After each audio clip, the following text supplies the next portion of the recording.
السلام عليكم ورحمة الله وبركاته أصحابتك وحرن جنال كمركلة السودة واضح أدي هذا وما سنت مقالكن waxaan rabaa inaan idin kula wadaago maamulka madaxweyne Trump oo xildhibaanada Republicaanka ah ee Congress-ka Mareykanka ku jira gaar ahaan aqalka wakiilada ku booriyay maadaama xilligii ololaha doorashada ee xilliga dhexe uu soo dhow yahay in siyaasadooda ku aadan immigration-ka ay wax ka bedelaan haddaba marka ay ololeynayaan maxaa lagu la taliyay in ay sameeyaan ayaan rabaa inaan idin la wadaago sidoo kalena kursigii ay iska casishay xildhibaanad Marjorie Taylor Greene oo ah degmada 14aad ee gobolka Georgia oo shalay doorashooyin Israa'iil loo qabtay laakiin musharax dimuqraadi ah ayaa waxa uu ku soo baxay kaalinta koobaad waxaana doorasho ku celis ah loo qaban doonaa isaga iyo musharax Trump uu taageeray oo labadooda bisha afraad mar kale doorasho dib u gali doona arrintaasina waan idin la wadaagaya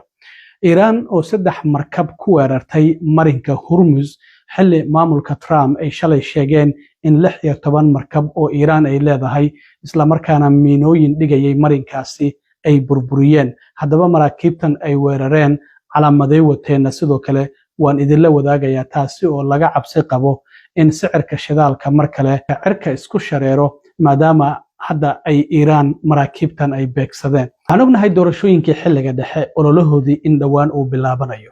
aqlabiyadda labada aqal ee Congress-ka ayaa labada xisbi ee Republicaanka ama Jamhuuriga oo madaxweyne Trump uu ka tirsan yahay iyo dimuqraadiyiintu ay ku tartamayaan hadda aqlabiyad yar ayaa labada aqalba xisbiga Republicaanka ee madaxweyne Trump ay ku hayaan dimuqraadiyiintuna waxay doonayaan in hoggaanka labada aqal ay dib u soo xishtaan haddaba waxaa jirtay hadda maalmihii Sabtida iyo Axaddii la soo dhaafay in madaxweyne Trump magaalada Doral ee gobolka Florida uu si gooni ah ula kulmay xubnaha aqalka wakiilada ee baarlamaanka ku jira ee Republicaanka retreat ayaa la yiraahdaa in gooni loo baxo isla markaana loo faqo si xog hoosana la isku xog wareysto marka waxa la leeyahay waxa lagu booriyay xubnaha Republicaanka ee ololeynaya in siyaasadooda dhinaca immigration-ka ama masaafurinta waxyaabaha ay ku ololeynayaan iyo waxyaabaha ay iska dhaafayaan ayaa lala socodsiiyay madaxweyne Trump waxaan ognahay xilligiisii ololaha doorashada sanadkii 2024 ku jiray inuu ku ololeynayay masaafurintan ugu balaaran ayaan sameyn doonaa dadka sharci darada dhan wadanka waan ka saari doonaa laakiin hadda waxa la leeyahay siyaasadiisii uu ku ololeeyay oo taageerayaashiisa ay ku taageereen taageero fara badan ay ugu codeeyeen hadda isbedel ayaa waxa uu doonaya inuu ku sameeyo waxa hadda lagu eedeynaya madaxweyne Trump oo xubnihii hadda taageeray qaarkood ay leeyihiin in siyaasadiisii uu wax ka bedelo waa arrin laga yaqyaqsado isla markaana dhabarjab ku ah dadkii aad taageeray haddaba maxay yihiin marka waxyaabaha laga bedelayo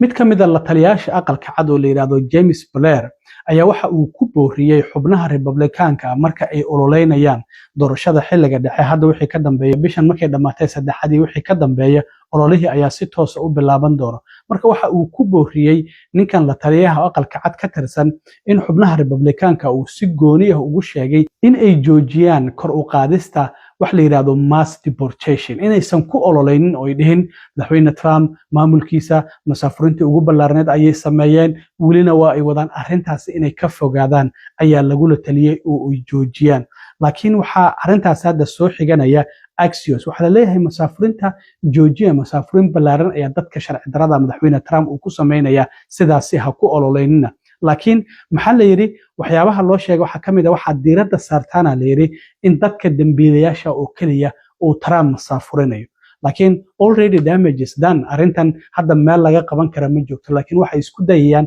inay xakameeyaan waxa ay ku boorinayaan marka maadaama ay ka cabsanayaan in aqlabiyadda aqalka wakiilada ay lumiyaan waxa la leeyahay ka fogaada inaad tiraadaan masaafurin ballaaran ayaa madaxweyne Trump uu sameeyay dadka sharci la'aanta wadanka ku soo galay welina waa uu wada arrintaasi ka fogaada waxa diiradda saartaan oo kaliya inaad tiraadaan maamulka madaxweyne Trump waxa uu musaafurinaya dadka dambiilayaasha oo kaliya marka arrintaasi waxa la leeyahay ka fogaada ayaa lagu yiri ee sidaas sameeya marka arrintaas waxa ay tahay marka waxay leeyihiin mid qatar maamulka madaxweyne Trump u keentay ololihiisa marka la eego waxyaabihii ka dhacay Chicago Minnesota waxyaabihii ka dhacay oo laba muwaadin oo Mareykan ay ku geeriyoodeen LA wixii ka dhacay oo la arkay marka arrintaasi maadaama doorashooyinkii xilliga dhexe ay soo dhow yihiin hadda waxa ay doonayaan qaabkooda ololaha doorashada inay wax ka bedelaan oo ay joojiyaan masaafurin ballaaran oo Trump sameeyey welina waa wada oo diradda la saaro maamulka Trump wuxuu musaafurinayaa dambiilayaasha sharci darrada waddanka ku jooga sidaasi ku ololeeya ayaa la leeyahay marka already hadda doorashooyinka qaar xubno iscasilay ayaa hadda shalay gobolka Georgia degmada 14aad oo Marjorie Taylor Greene ay iska casishay bishii January ee horaantii sanadka 5teedii maadaama Trump ay isku la dhaceen arinta soo bandhigista faalalkii sirta ahaa ee Epstein uu ku tilmaamay in wadan ay tahay ereyga ay isku casishay Marjorie Taylor Greene ereygaas oo ahaa sidee Trump oo 6 sano aan u taageerayay lacagteeda xitaa iyo waqtigeyga aan ku bixiyay iyo juhdigeyga in uu aniga igu tilmaamo qaa'inun wadan Trump waxa waa isaga dantiisa hadii uu ka waayo waa uu ku tuuraya marka Marjorie Taylor Greene waxay kamid ahayd xubnaha u ololeynayay Epstein files in la soo bandhigo arintaasi darteed ay isku la dhaceen marka xubnihii u codeeyay maadaama ay gashay ayna ogaato Trump xitaa uu yiri hadii aad tartanto qofka ka soo horjeesta ayaan taageeri doonaa waxay ku dhawaaqday inay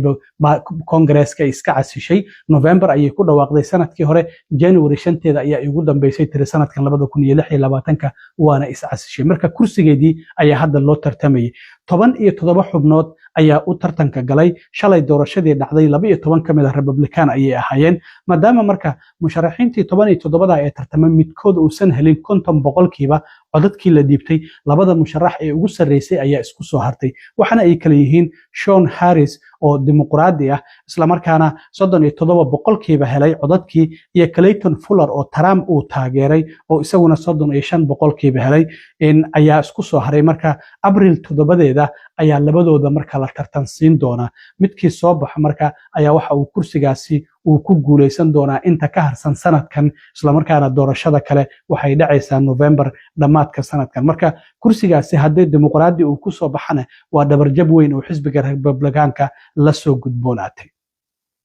arintaasi hadii halkaas aan ka gudbo waxaan ognahay marinka Hormuz oo inta badan maraakiibta shidaalka caalamka u kala sidoo leeyahay 20% shidaalka caalamka ayaa soo mara ilaa iyo dagaalka Israa'iil iyo Mareykanku ay ku qaadeen Iran waa tii xirtay isla markaana tiri markabkii soo maro waan gubeena waxa la leeyahay ilaa iyo markii dagaalka uu bilaabmay 13 markab ayaa dawladda Iran ay halkaasi dhibaato ku gaarsiisay Trump shalay waa kii yiri hadii Iran ay isku daydo inay joojiso maraakiibta halkaas soo maraysa oo shidaalka sida awood xad-dhaaf ayaan u isticmaaleynaa xitaa shalay waxa ay dawladda Mareykanku ay sheegtay 16 markab oo Iran ay leedahay oo miinooyin dhigaya marinka Hormuz inay gabi ahaanba ay gubeen haddaba Iran marka maanta 3 markab ayay bartilmaameysatay oo halkaasi soo marayay mid kamid ah calanka dalka Thailand ayuu watay 23 shaqaalaha ayaa saartay sida sawirkan aad ka aragtaan waa ay gubtay oo gantaalo ayay ku dhufteen marka waxa la leeyahay qaarkood 3 shaqaalaha ayaa la leeyahay ciidamada badda ee Oman ayaa 20 soo badbaadiyay halka wararka qaarna ay sheegayaan in dhamaantood la soo badbaadiyay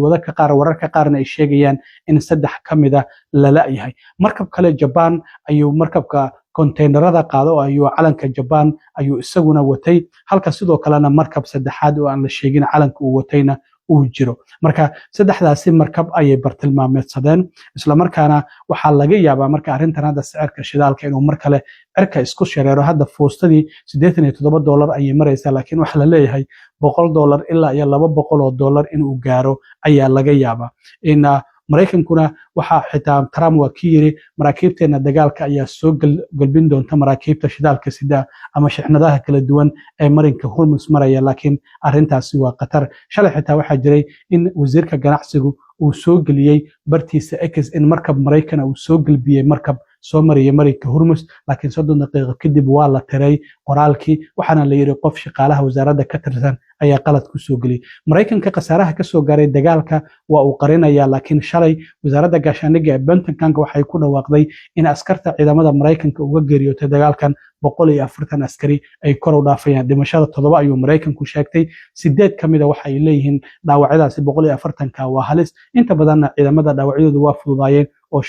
shaqadoodii ayay dib ugu laabteen laakiin shalay taliyaha ugu sareeya ciidamada Mareykanka oo ah taliyaha guud ee ciidamada Mareykanka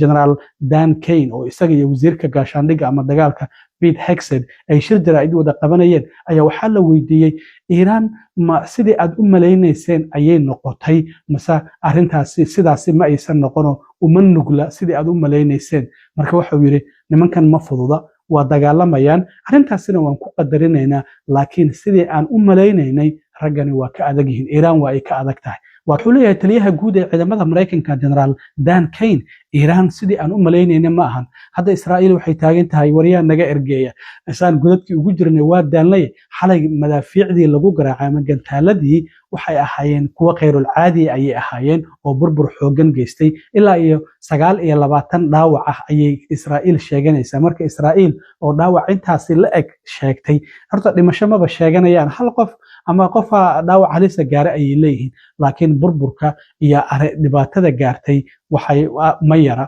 maxaa yeelay Iiraan ma habin ka dambaysa gantaalo cusub ay ku baroobaysanaysaa waxba hadda la leeyahay gantaalada isticmaalaysa waa kuwa 20 sano iyo 10 sano jira laakiin kuwii cusbaa oo sanadihii u dambeeyay ay samaysatay wali ma aysan bilaabin oo ma aysan ku soo gamin Israa'iil marka xaaladdu halkaas ay maraysaa maalintii 12aad ayuu dagaalku galay mana u muuqdo hadda mid si fudud ku soo gabagaboobaya waxyaabaha kale ee soo kordha hadii aan leedmo waa idila soo socodsiin doona aad iyo aad u mahadsantiin asxaab